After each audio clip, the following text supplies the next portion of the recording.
Hello friends, welcome to series of online lectures. Today we are going to discuss about chemical vapor deposition process. As in my last lecture we have discussed about physical vapor deposition process. So in this particular process we are going to discuss that how we are doing the coatings, how we are doing the modification of the surface, and the only difference between the physical vapor deposition and chemical vapor deposition is that in physical vapor deposition just we had made certain kind of atoms or maybe plasma and just we have deposited those onto the substrate itself. But here in this CVD process we are going to see that how we are making this kind of atoms or maybe plasma or any kind of gas which can react with the substrate itself and do the modification. So in this topic, again I have made the two parts. In part 1 we are going to discuss about the introduction to chemical vapor deposition process, then construction of this CVD system, then classification of CVD system, and then we are going to discuss one by one types of this CVD system. Let us begin with the first point, that is what is chemical vapor deposition means. So in chemical vapor deposition process, solid material is deposited from a vacuum, from a vapor by a chemical reaction occurring on or in the vicinity of a normal heated substrate. So whatever I have explained already in a physical vapor deposition, just we are creating certain kind of molecules, certain kind of atom, certain kind of plasma, and then we are depositing those onto the substrate. But in chemical vapor deposition we are making certain kind of gases or maybe certain kind of materials which will react with the substrate itself and make the coating. So the resulting solid material is in the form of thin film powder or maybe the single crystal. So we can get the modification by this technique or maybe by this way. Okay, so what are the key factors in the CVD system? So first one is called substrate material which we are going to coat or maybe which we are going to modify. Next factor is substrate temperature. What is the sub temperature it can sustain or maybe what the temperature I can put my substrate so that it will not changes its any kind of property, means like physical property or maybe the chemical property. And the next one is called composition of chemical reaction gas mixture. So what type of gas I am going to use, that either I can take a single gas or maybe I can take a multiple gases so that they can mix together. So they can form a new material, that material can react with the substrate and do the coatings. And the last one is called total pressure gas flows. So suppose the growth of materials with a wide range physical, tribological and chemical properties. So by doing this CVD process we can do or maybe we can change this property onto the material itself. So from this particular diagram as I have shown in the slide, we can understand that there is a certain kind of precursors which is a reagent in a gas phase, then the gas is flowing, then there is some kind of absorptions and surface reactions is taking place with a substrate itself, and then at last the film is growing on the substrate material and release the volatile byproduct, maybe some kind of toxic gases or maybe some kind of impurities in the form of gases. It can come out from the surface itself, so that we are getting a bigrim material coating onto the top of the surface. So here is general idea that about the chemical vapor deposition process. Let us move for the construction of the CVD system. Okay, what are these? So first we are having some reaction gas dispensary, dispensing system. Okay, look at it in the diagram. I have shown the reaction dispensing system. So after, when the reaction will takes place, all the products through these channels or maybe through these dispensing systems, because we are having certain kind of flow meter, we are having certain kind of gas bottles, then we are having the sublimator, where we are having the generator, we are having the evaporator. The thing is that when the mixing is taking place, if there is any humidity, it can remove those humidity. If it is having some kind of impurity, it can subtract that impurities. Not only that, it can, there is a certain kind of flow meter by which we can control the flow of that particular gases onto the substrate itself. Then at last we have to flush it onto the substrate or maybe on the system.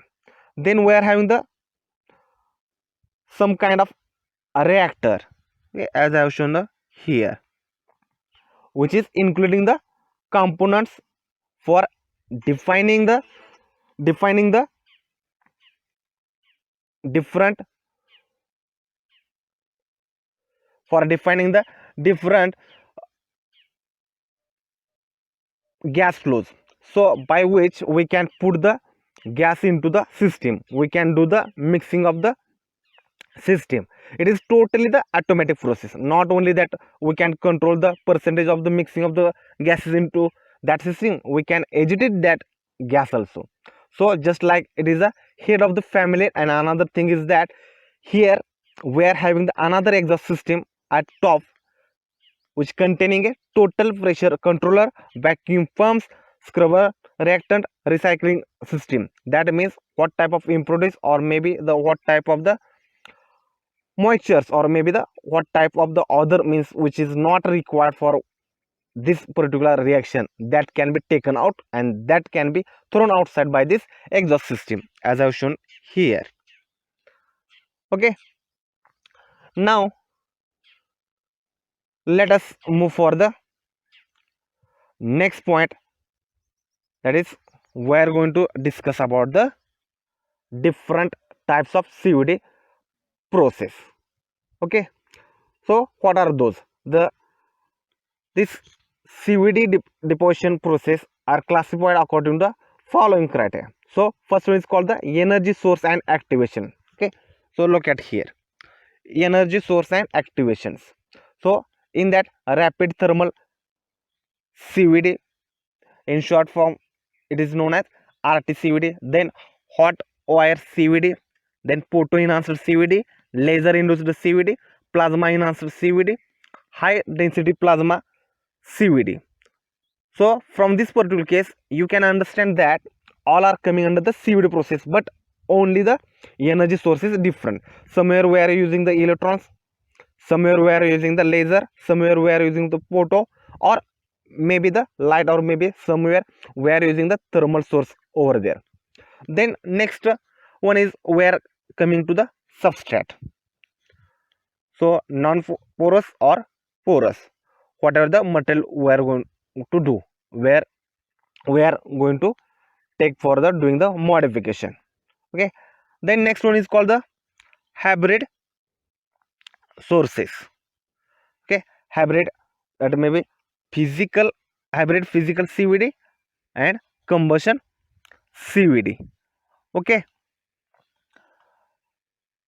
then what are the pressure we are going to use here, whether it is atmospheric pressure, so atmospheric pressure CVD, or maybe the low pressure CVD, or maybe ultra high vacuum. So based on the pressure is applying onto the particular process, we are dividing the CVD process into the three types. Okay, and the next is called the precursor. Okay, here, so in that, metal organic CVD, aerosol assisted CVD, direct liquid injection CVD. That means whatever the source material we are going to take, so based on this source material, we can divide the CVD process into different parts. Okay, so these are the different types of CVD. So let us discuss these types one by one.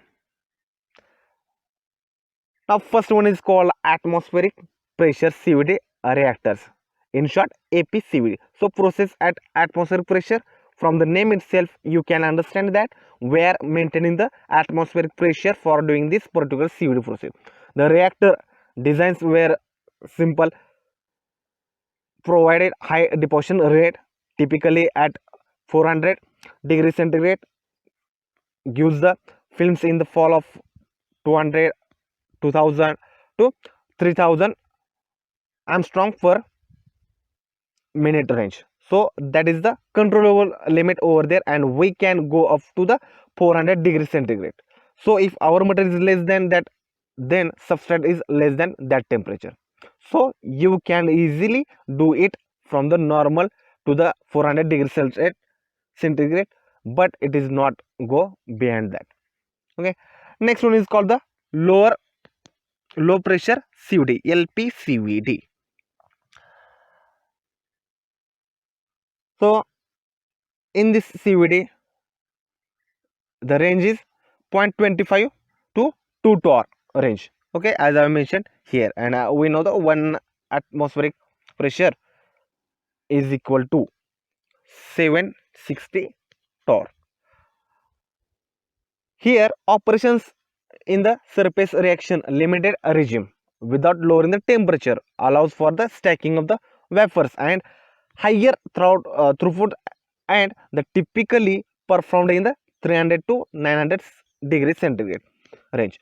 So here the temperature variation is little bit bigger actually.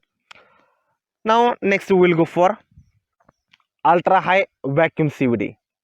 Okay, so extremely high vacuum eliminates contaminants from reaching surface. So from this particular case you can understand that we are using the vacuum pump over there, we are having some delivery rail, then we are putting the gas or maybe the plunging the gas inside it, then the reaction is takes place inside, and then through this delivery layer that gas is going and it is deposited onto the substrate itself.